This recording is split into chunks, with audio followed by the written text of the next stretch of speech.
Hello there, Commonwealth from here. Ocarina of Time remake by the end of 2026, and one thing it definitely needs to avoid is launching on the same day as GTA 6. Some will say, sure, it would be the funniest thing ever, just like Animal Crossing and Doom Eternal, but it is a little bit different in this situation. But speaking outside of release dates, there's also a number of other things that they need to avoid, and we all know that Ocarina of Time Remake, or Reborn, as also has been pointed out and marketed by Nintendo, is definitely a game that is going to change at least visually significantly what Ocarina of Time is and has been between the original N64 version from 1998 and the updated 3DS version from 2011. But at the same time, we also know that Nintendo is a conservative company, and when they redo their 3D classics, they are not as drastic as some other developers. Even based on Ocarina of Time 3D, Wind Waker HD, and Majora's Mask 3D, we have seen some significant changes, mostly improvements obviously, some new features, but also some downgrades from the original, especially when it comes to visual blunders. Because that we have seen this quite a lot in the past, especially with Majora's Mask 3D. We saw it with the moon.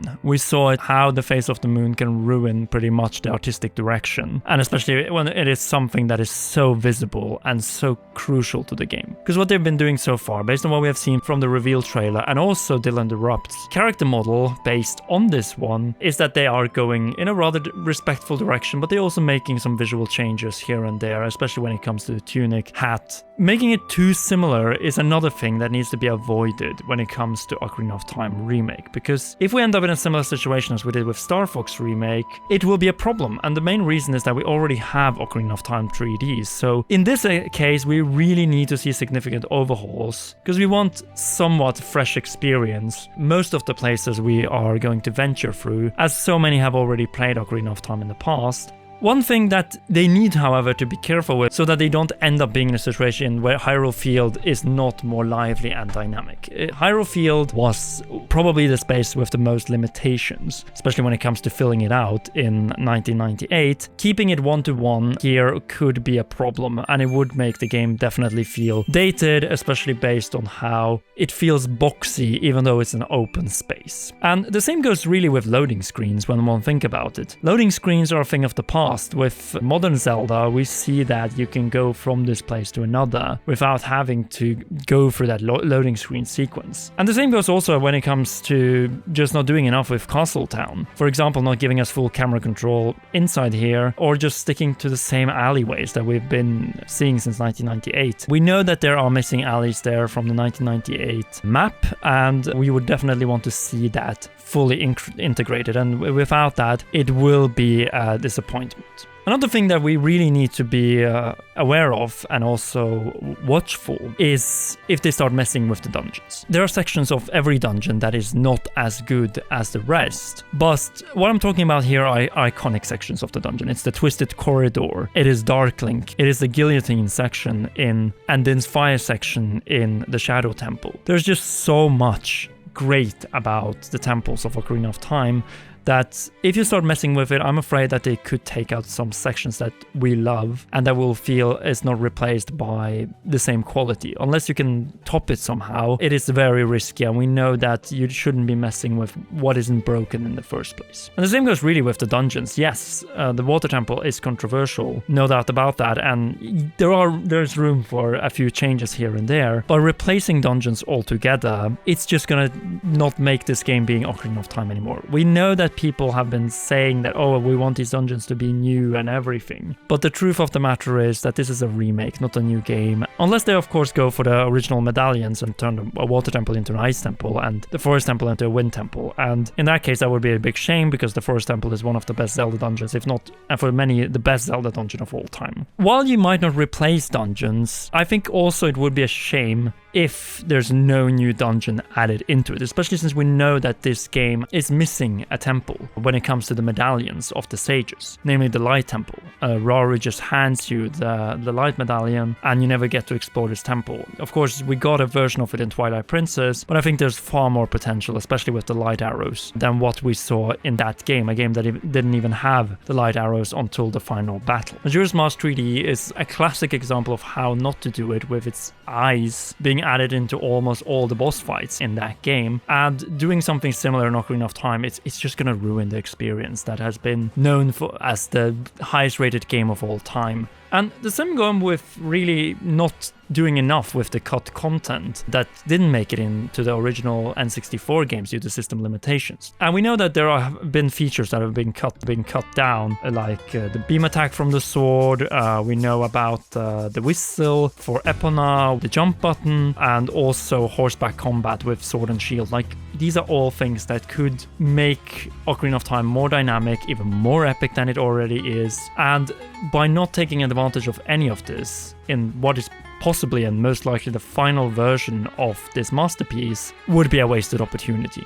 It's really a question of balancing here and also maintaining the pacing, because of course you don't want the main quest to become too big, something we'll also get back to, but you also want some of the cut content that was really good in the first place to stay there. They're already hinting more towards the Triforce or the Mark of the Hero in the reveal trailer. Then we already know that there's some sort of voice acting in Ocarina of Time Remake, but I also think that they should avoid having too much of it. It should maintain its charm of not being a too talkative experience, especially in places like, say, Castle Town, and then it should be saved for really key characters and moments like the Deku Tree, which you probably already have heard in the reveal trailer, and then of course Princess Zelda when we meet her for the first time, Impa, as she's also part of that cutscene to an extent, Ganondorf, who we of course don't get to confront until close to pulling the Master Sword and of course receiving the Ocarina of Time. Then in the adult section you have Sheik, you have Raru, the different sages, and of course King Zora, who is both in the child and adult sections. I think if those are the only ones that are voiced, I think it's completely fine. And since you're talking about upgrading and adding stuff that hasn't been in Ocarina of Time before, a big mistake would be not going for an orchestrated soundtrack. Up to now, none of the remasters have taken this step. Of course, Skyward Sword had it in the first place, so of course it's also in Skyward Sword HD, but I really do feel like Ocarina of Time Remake deserves the Skyward Sword treatment, especially since it is another anniversary release. These themes and tunes deserve to have a proper orchestration, much like we have seen already from Zreo for over a decade. Renditions that we have literally used in our videos since the beginning of the channel, and which would add that extra layer of epicness and finality to Ocarina of Time Remake. So without orchestrated soundtrack throughout, it would be a little bit of a letdown. We have gotten a taste of it, and it seems like it could be orchestrated, but we need more to be 100% sure that it isn't just the opening and the likes. We know that Koji Kondo has made a lot of the tunes for this. It isn't his magnum opus, that is of course Majora's Mask, but not having orchestrated here means that a future Majora's Mask remake will most likely also not be orchestrated. Another mistake that we could see is that there's no Master Quest or Boss Rush mode. Why does this matter? The 3DS version from 2011 had it, and anything that wasn't in that game or that version of the game will be considered as a downgrade or letdown compared to what is the best version of Ocarina of Time up to this point.